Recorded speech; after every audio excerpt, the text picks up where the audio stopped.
Slide, slide, slippity slide. It's time for a fantastic voyage into the mind. We're talking X-Men 27 today on The Newest Mutants.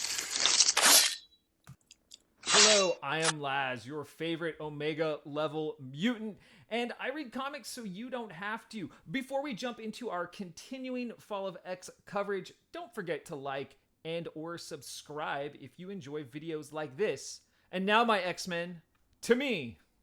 Our story begins with the inner monologue of one Kate Pryde, better known to you and me as Shadowcat. She's been tasked by Sync to take a census of mutants because we're all X-Men now. Inside an Orchis facility, Shadowcat is sneaking around and she discovers the Juggernaut. The Juggernaut is pleased to see Kate, but he's got an adamantium collar around his neck that he was told is a, quote, noose around the neck of his neighbor. Kate phases through the wall and discovers Scott Summers, Cyclops. Scott is in a pitiful condition. His eyes are stitched shut so that he cannot use his optic blasts. And Kate literally phases into his body and looks inside to discover it's been booby-trapped. She phases back over to Kane Marco the Juggernaut and informs him of the situation. She couldn't disarm Sykes' booby traps, but has a plan and removes Juggernaut's collar and instructs him to, quote, break out tomorrow. Before she leaves, Juggernaut asks if any of the other X-Men survived. Kate tells him she'll reveal everything to him when he's out, but we are all X-Men now, she says. Resist. We cut to the Morlock tunnels, where Kate is now giving a report to the X-Men. Here we have Sync, Talon, Rasputin 4, and Ms. Marvel. She's recovered a damaged Cerebro unit from that Orchis facility. They're discussing now the next mission, and that mission is to convince Reed Richards to restore knowledge to himself that Professor X removed from his head. Now, I'm guessing this is a reference to Charles removing information about Code X, a device that could remove mutant abilities. In any case, the plan had been to use Emma to regain whatever knowledge was taken from Reed, but now it is in the hands of our future mutant, Rasputin 4. Ms. Marvel doesn't understand why Charles would wipe Reed's memory. She wonders, aren't they friends? And now we are in a flying car, one held aloft by the telekinetic powers of Rasputin 4. They're flying over the Ben Grimm family farm, and they don't really want to alarm the Fantastic Four, being unexpected guests. Talon suggests taking things slow. Rasputin, however, is operating on all cylinders and suggests compliance isn't a requisite for success. Rasputin encounters first Ben Grimm, the Thing, and he doesn't like the way she's talking. He puts his hand on her shoulder and she knocks him out. It's kind of humorous, to be honest. The X-Men rush to Ben's side, but the defenses have been activated. And who's up next? Well, it's our favorite fiery flyer, Johnny Storm, the Human Torch. And after some words, Rasputin just puts him to sleep and he falls to the ground. Well, I guess that means there's 2 of 4 left. And out they come. It's Sue Richards and Reed Richards, the Invisible Woman, and Mr. Fantastic.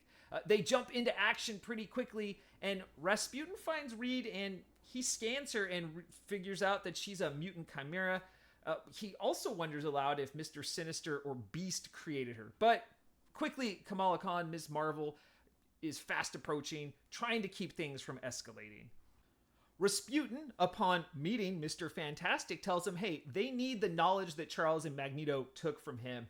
Reed says he'll figure it out. Rasputin tells him they don't care if he retains it, they require it. Sue, the Invisible Woman, Richards, places a force field around Rasputin, but she phases out of it. The Thing suddenly is coming back for seconds, and once again, Rasputin just knocks him out. Again, funny, humorous. Kamala once again tries to play peacekeeper before this situation escalates, but it seems Reed has sort of figured out Rasputin being a mutant from the future and understands things a little bit differently. Now, with a not-so-subtle threat from Sue, Reed agrees to let Rasputin into his mind to gain the information that they need. Inside Reed's mind, they find that Charles did an excellent job of erasing the forbidden knowledge. Rasputin says the secret of how Reed masked the X gene is unrecoverable. Kamala says Charles used that term with her in reference to Terrigenesis and her own masked mutant abilities. This causes Reed to have a revelation.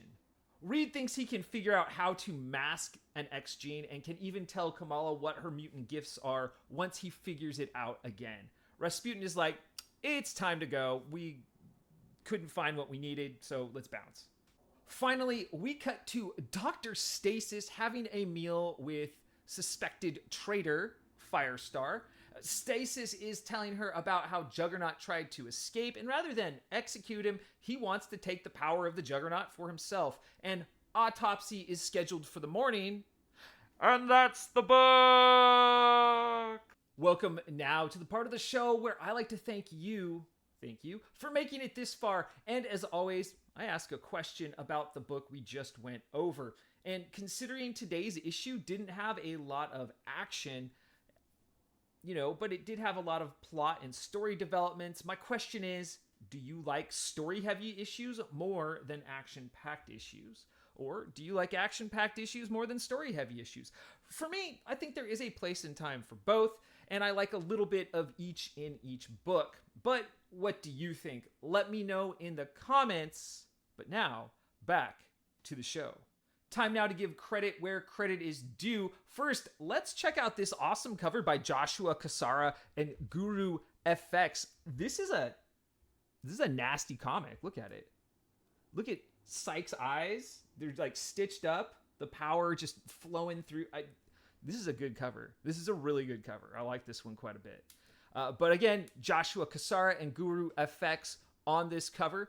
Our writer for this issue is Jerry Duggan. Artist is Phil Noto. Letterer is Clayton Cowles. And as always, our editor-in-chief of Marvel Comics, Mr. C.B.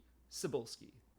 Time now for my takeaways. Well, we haven't seen Cyclops in a while, but now we know he's alive. Good. Sadly, in the hands of Orcus. We also know that Juggernaut is alive, which is helpful. Juggernaut, of course, is no longer an enemy of the X-Men, and in fact, if you read the Hellfire Gala issue, was going to become a member of a new X-Men team, along with Synch, Talon, Jubilee, and Cannonball, at least until Nimrod attacked and, killed half of them.